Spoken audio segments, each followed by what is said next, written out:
सैकड़ों किलोमीटर तक की दूरी तय कर सकने वाले पेलिकन दरअसल अपने रहने की जगह का चुनाव वहां करते हैं जहां खाने की भरमार होती है। मेटिंग के वक्त एक मादा के साथ जोड़ा बनाने वाला नर घोंसला बनाने के लिए सामान जुटाता है। कुछ स्पीशीज अपने सिंपल घोंसले पेड़ों पर बनाती हैं और कुछ जमीन पर। अंडों को सेने का काम दोनों पेरेंट्स करते हैं और करीब 1 महीने बाद अंडे से चूजा निकलता है।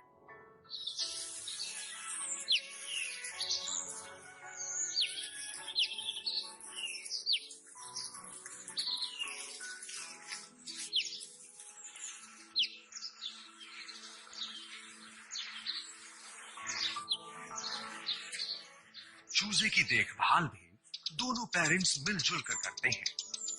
ये चूजे के सिर को अपनी थैली में लेकर शिकार की जुगाली करके उन्हें खिलाते हैं।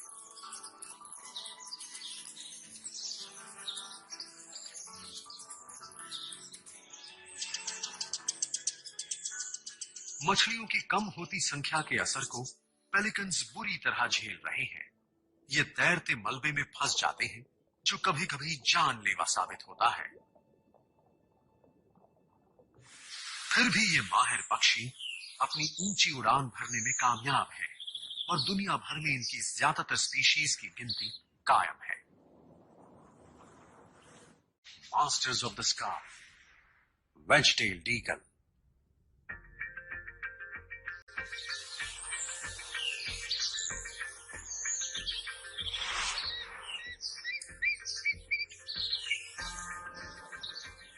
शिकारी पक्षियों में ईगल्स यानी गरुड़ सबसे ज्यादा बड़े और सबसे ज्यादा ताकतवर पक्षी हैं।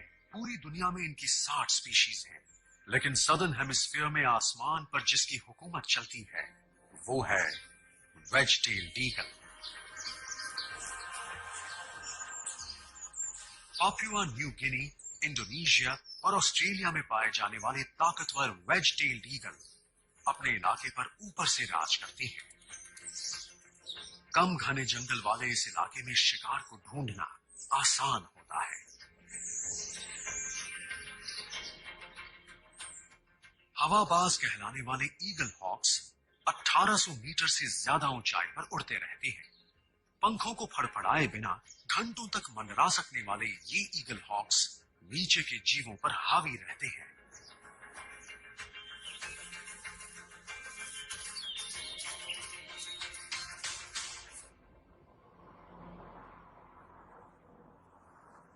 ईगल के औसत वजन को देखते हुए तकरीबन 5 किलोग्राम वजन के वेज-टेल्ड ईगल की बनावट हल्की ही है, लेकिन अपने लंबे पैमाने की वजह से ये दुनिया के सबसे बड़े ईगल्स में से एक है। 1 मीटर से ज्यादा लंबे और पंखों के तकरीबन 3 मीटर फैलाव के साथ वेज-टेल्ड ईगल बेहतरीन हवाई शिकारी है। शिकार को लाचार कर देने वाले नुकीले नाखूनों की जकड़ में इंसान के हाथ से 10 गुना ज्यादा ताकत होती है।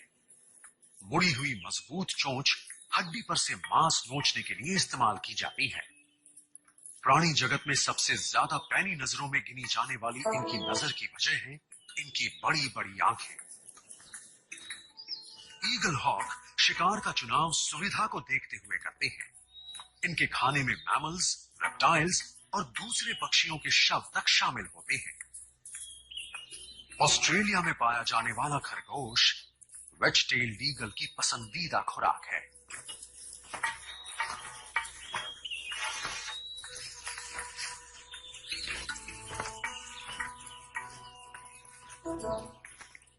कभी कभार शिकार ईगल की मौजूदगी को भांप जाता है और बचने की कोशिश करता है। वो ईगल के फुर्तीलेपन के सामने अपनी किस्मत आजमाता है।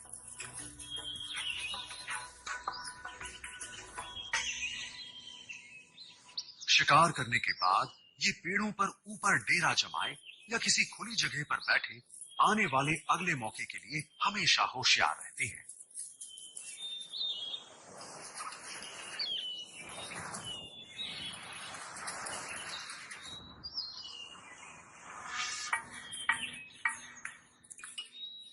वयस्क वेज-टेल्ड ईगल्स जिंदगी भर के लिए एक ही साथी बनाते हैं। ये रहने की जगह का चुनाव करते हैं और वहां साल दर साल वापस आते हैं और घुसपैठियों से उसका लगातार बचाव करते हैं। ब्रीडिंग करने की जगह से परे रहने वाला ये जाना पहचाना इलाका है जहां ये शिकार करते हैं। 100 वर्ग किलोमीटर में फैले इस घर की रखवाली उतनी अच्छी तरह से नहीं होती जितनी की घोंसले की होती है, लेकिन मालिक होने के हक का दिखावा हवा में ऊंचाई पर मंडराते हुए किया जाता है। मवेशियों को टारगेट बनाने के लिए कभी इन्हें सराहा गया। इस तरह वेज टेल्ड ईगल्स को इंसान की हरकतों से कहीं न कहीं फायदा ही हुआ। इलाके में नई स्पीशीज आई तो इनके लिए पेट भरने का सामान और बढ़ गया। जंगल के कटने से शिकार करने का इलाका भी बढ़ा, लेकिन फिर भी घर के इलाके में होने वाले बदलावों ने ईगल की ब्रीडिंग साइकिल्स पर बुरा असर डाला है। इसलिए इस बात का ध्यान रखना पड़ेगा कि हैरत अंगेज करने वाले ये शिकारी हमारे आसमान पर मंडराते रहे। Masters of the sky, barn owl.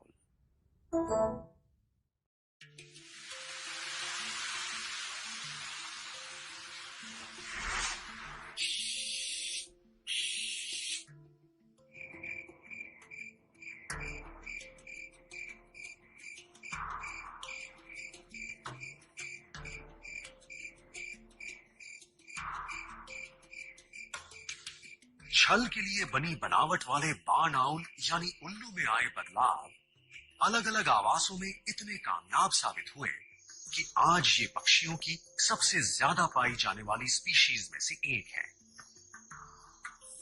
ये अंधेरे में शिकार करते हैं। दुनिया में कुछ ही शिकारी हैं जिनके पास उल्लू की तरह के हथियार हैं। बहुत ज्यादा विकसित इनकी सुनने की ताकत का अंदाजा इसी बात से लगाया जा सकता है कि इनका चपटा रेडार की डिश जैसा चेहरा हल्की सी आवाज को भी कानों की तरफ भेज देता है। उल्लुओं को गोस्ट आउल्स भी कहा जाता है और इसकी वजह है डरा देने वाली इनकी धीमी और खामोश उड़ान।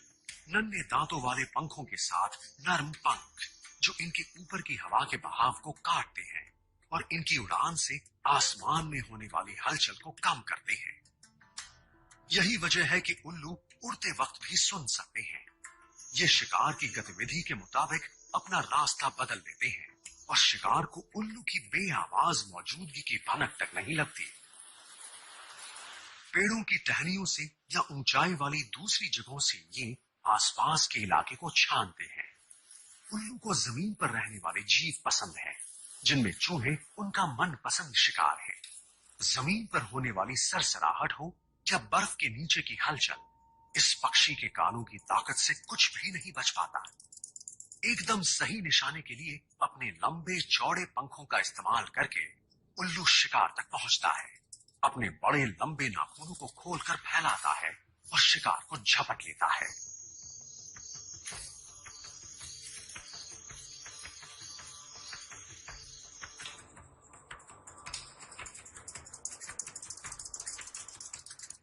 रात को शिकार करने के हुनर को बढ़ाने के बावजूद उल्लू को समझदार जीव कहा जाता है, क्योंकि ये अपने बर्ताव में माहौल के मुताबिक बदलाव कर लेता है। पक्षियों में सबसे ज्यादा जगह पाई जाने वाली ये स्पीशीज एंटार्क्टिका को छोड़कर हर कॉन्टिनेंट में पाई जाती है। कुछ जगहों पर ये शिकार की आदतों को देखते हुए दिन की रोशनी में भी खूब चौकन्ना रहता है। अंधेरा हो या रोशनी, जरूरत से ज्यादा बड़ी आंखें इन्हें पैनी नजर देती हैं। आंखें चेहरे पर सामने की तरफ होती हैं, लेकिन उल्लू ने आसपास के माहौल को छानने के लिए अपने सिर को घुमा सकने के हुनर में महारत हासिल कर ली है। सिर को करीब 270 डिग्री घुमा सकने वाले उल्लू अपने धड़ को बिना हिलाए पीछे भी देख सकते हैं और इस तरह इनकी मौजूदगी की भनक देने वाली आवाज और कम हो जाती है। खुले इलाके को पसंद करने वाले इन पक्षियों को खेती से बहुत फायदा हुआ। चूहों को खाने वाले इन पक्षियों को खेतों के आसपास रहने के लिए उकसाया गया। इंसान के लिए ये नेचुरल पेस्ट कंट्रोल की तरह हैं। हालांकि चूहों को मारने वाली दवाइयां उल्लुओं को नुकसान पहुंचाती हैं, फिर भी जिंदगी की लड़ाई में जीतने वाले इन पक्षियों का भविष्य सुरक्षित है। तुझे भी masters of the sky, vulture.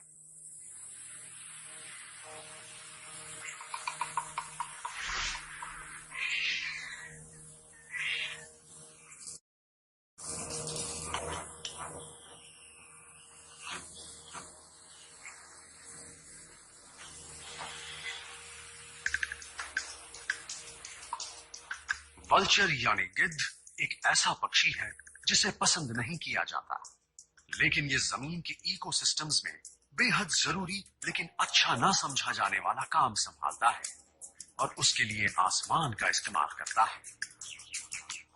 गिद्ध की 23 स्पीशीज हैं जो ऑस्ट्रेलिया और एंटार्क्टिका के अलावा दुनिया के सभी कॉन्टिनेंट्स में पाई जाती हैं। ये अपने बसेरों से माहौल को छाने या विशाल इलाकों पर नजर रखने के लिए ऊंचाई पर मंडराए। आसमान के ये स्कैवेंजर्स यानी मृतभक्षी जीवों के शवों को ढूंढने के लिए अपनी पैनी नजर और सूंघने की तेज ताकत का इस्तेमाल करते हैं।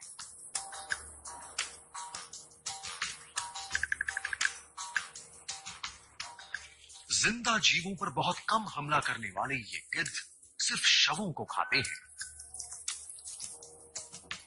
रैप्टर फैमिली के ये अनोखे मिलनसार सदस्य बार बार अपने अंडों पर आते हैं और बड़े झुंड बनाकर खाना खाते हैं। इनके मिलनसार बर्ताव का फायदा तब होता है जब ये जमीन के अपने से ज्यादा खतरनाक मृतभक्षी पर नजर रखते हैं।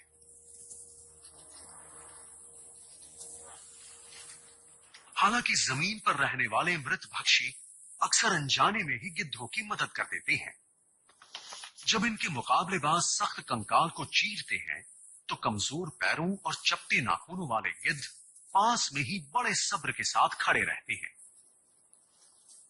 अपने बेहद ज्यादा नाशक स्टमक एसिड की बदौलत गिद्ध सब्र रख सकते हैं। ये सड़े हुए उस गोश्त को पचाते हैं जो दूसरे जीवों के लिए जानलेवा होता है। नापसंद किए जाने वाले ये पक्षी बचे खुचे गोश्त को खा लेते हैं और सड़ते कंकाल से फैलने वाली बीमारियों पर रोक लगा देते हैं। बीमार और कमजोर जीव को ढूंढने के लिए आसमान को इस्तेमाल करने वाले इन गिद्धों ने दरअसल जीवों के अंतिम संस्कार की जिम्मेदारी उठा ली है। पंख उड़ने और खाना ढूंढने के लिए तो जरूरी है, लेकिन खाना खाने में इनसे अड़चन हो सकती है। अनोखे गंजे सिर वाले गिद्धों को पंखों पर चिपके पैरासाइट्स और बैक्टीरिया से होने वाले इन्फेक्शन का डर नहीं होता और वो मजे से पेट भरते हैं। गिद्धों की कई स्पीशीज जानबूझकर अपने पैरों के पास पेशाब करती हैं, जिससे वो बैक्टीरिया मर जाएं जो पैरों पर हैं।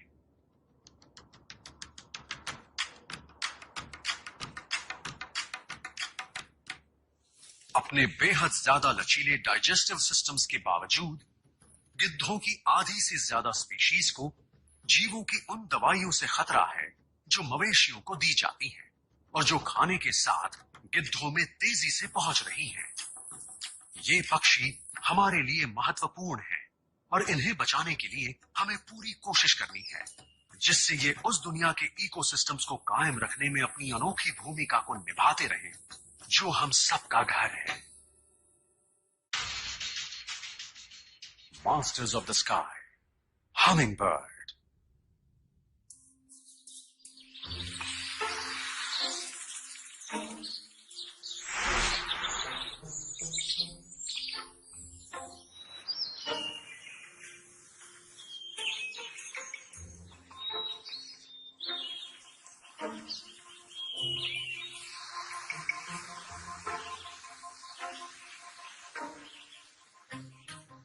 पक्षियों की एक स्पीशीज है जिसने उड़ान को कला कौशल के लेवल्स तक पहुंचा दिया, और वो है हमिंगबर्ड यानी मरमर पक्षी। हमिंगबर्ड सबसे छोटे पक्षियों में से हैं और इनकी 300 से ज्यादा स्पीशीज अमेरिका के इनके आवासों में पाई जाती हैं। ये अपने पंखों को एक सेकंड में तकरीबन 50 बार फड़फड़ाती हैं। इनके इस नाम की वजह उड़ान भरने के दौरान पंखों से निकलने वाली गूंज ही है। पंखों को तेजी से फड़फड़ा सकने वाला ये हवाई कलाकार कुछ बेहद ज्यादा अनोखे करतब दिखाता है। हमिंग बर्ड हर दिशा में उड़ान भर सकती है, जिसमें पीछे और उल्टी तरफ भी शामिल है। दरअसल ये पक्षी वाकई बेमिसाल है। मंडराने में माहिर इन पक्षियों का मुकाबला कुदरत में कोई नहीं कर सकता।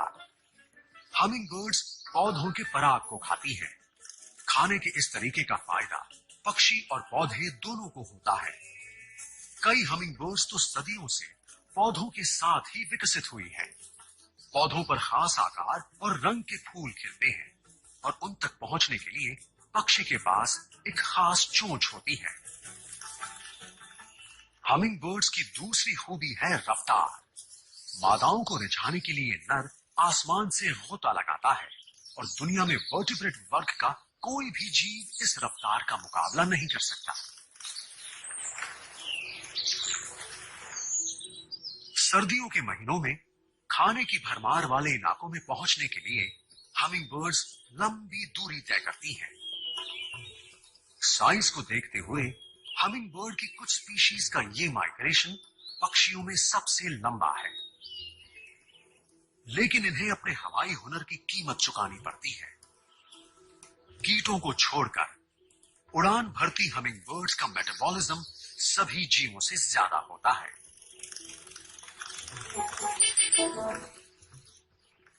इन्हें हर रोज अपने वजन से ज्यादा पराग खाना पड़ता है।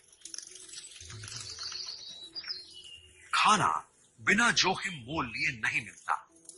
ऊर्जा के लेवल को बनाए रखने के लिए हमिंग बर्ड्स को सैकड़ों फूलों पर जाना होता है, जिसमें उन्हें शिकारियों के खतरे को झेलना पड़ता है। लेकिन पक्षियों की दुनिया में अनुपात में सबसे बड़े दिमाग वाले इन पक्षियों को हर वो फूल याद रहता है जिस पर वो गए हैं, और ये पराग के भरपूर होने के वक्त का अंदाजा भी लगा लेते हैं।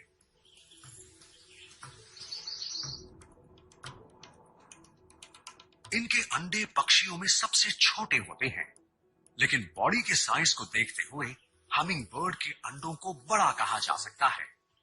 स्पाइडर सिल्क से बने इनके घोंसले चूजों का साइज बढ़ने पर फैल सकते हैं। बच्चों को पालने पोसने का सारा काम मादा अकेले करती है। अंडों से चूजे निकलने से लेकर इनके घोंसले छोड़ने के बीच का वक्त हमिंग बर्ड की जिंदगी का सबसे नाजुक दौर होता है। जलवायु में बदलाव वो सच्चाई है जिसकी वजह से हमिंग बर्ड्स आज खत्म होने के कगार पर हैं। ये पक्षी अब अपने नॉर्मल इलाके से बाहर की जगहों पर दिखाई देने लगे हैं। रिसर्चर्स का कहना है कि हमिंग बर्ड्स की खाना खाने की आदत पर बुरा असर पड़ा है। इस अनोखे पक्षी की शोहरत ही शायद इसके बचाव की वजह है। इन्हें चाहने वालों द्वारा लगाए गए आर्टिफिशियल फीडर्स मुश्किल वक्त में कुछ पक्षियों को तो राहत दे ही देते हैं।